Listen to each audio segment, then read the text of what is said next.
Halo,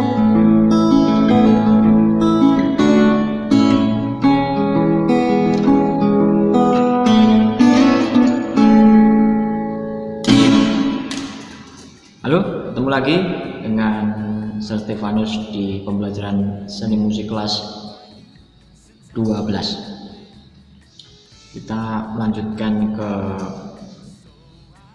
pelajaran berikutnya, itu tentang bentuk dan struktur lagu.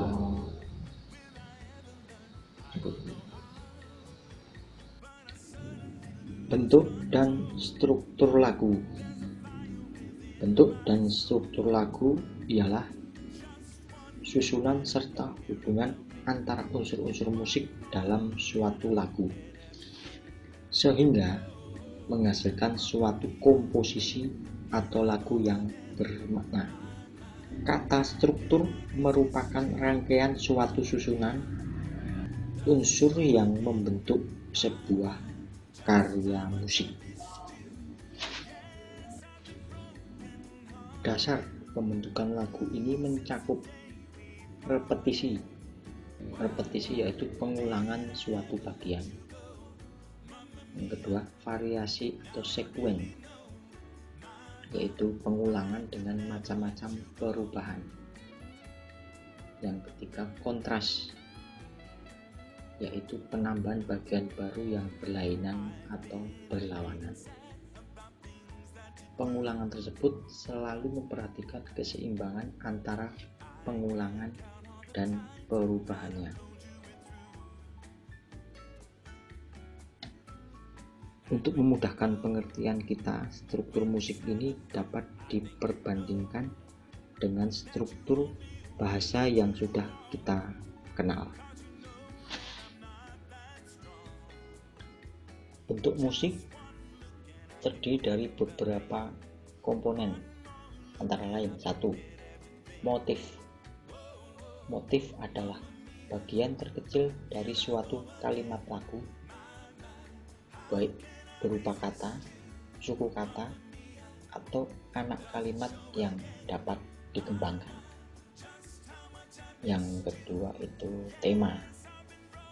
Tema merupakan ide-ide pokok yang mempunyai unsur-unsur musikal utama pada suatu komposisi yang masih harus dikembangkan lagi, sehingga terbentuknya sebuah komposisi yang utuh. Dalam sebuah karya bisa mempunyai lebih dari satu tema pokok, di mana masing-masing akan mengalami pengembangan. Yang ketiga itu frase. Frase adalah satu kesatuan unit yang secara konvensional terdiri dari 4 birama panjangnya. Tetapi ini kebiasaannya. Satu frase itu 4 birama. Kadangkala ada yang menyimpang dari kebiasaan ini, tapi biasanya 4 birama. Untuk lebih mengerti tentang struktur, kita bandingkan struktur lagu dengan struktur kalimat. Jadi ibaratnya kalau di kalimat itu huruf, kalau di musik itu not.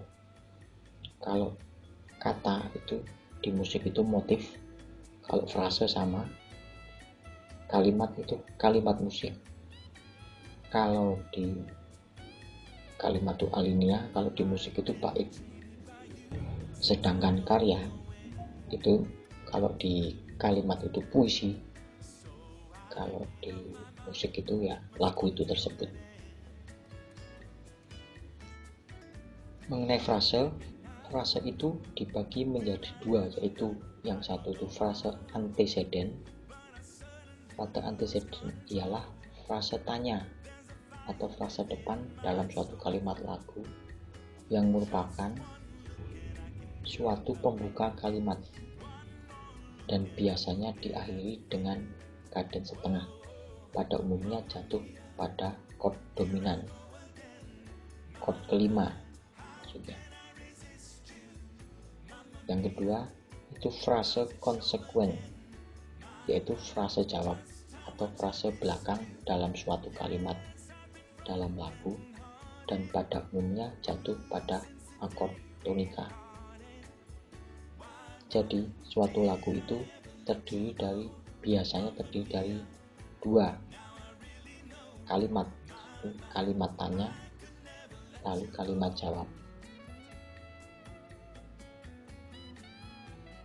Selanjutnya kaden. Kaden merupakan sejenis punktuasi dan untuk mencapai efeknya menggunakan rangkaian akord-akord tertentu pada tempat tertentu dalam struktur musik. Ini ada bermacam-macam kaden, antara lain yang pertama itu kaden autentik, progres dari akord 5 ke 1. Kalau main C berarti dari G ke C.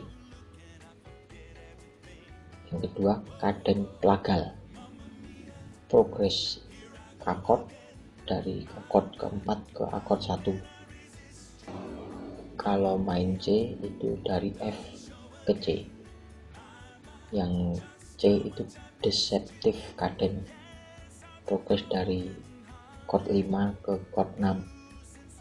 Kalau main C dari chord G ke chord A minor.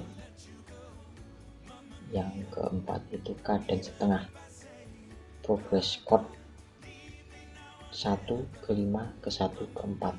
Atau kalau main C ke G ke C ke F. Selanjutnya periode atau kalimat. Periode atau kalimat adalah gabungan dua frase atau lebih dalam sebuah wujud yang bersambung sehingga bersama-sama membentuk sebuah unit seksional. Kalimat musik merupakan suatu kesatuan yang nampak antara lain pada akhir kalimat. Di situ timbul kesan selesailah sesuatu, karena di sini melodi masuk dalam salah satu nada tonika. Namun lagunya dapat juga bermodulasi ke akord lain. Oke, demikian pembelajaran kita kali ini. Seperti biasa ada tugas dari Sir, kerjakan tepat waktu, kerjakan dengan benar. Oke, jaga kesehatan, semoga kita bisa ketemu lagi di ruang musik langsung. Oke, sampai jumpa.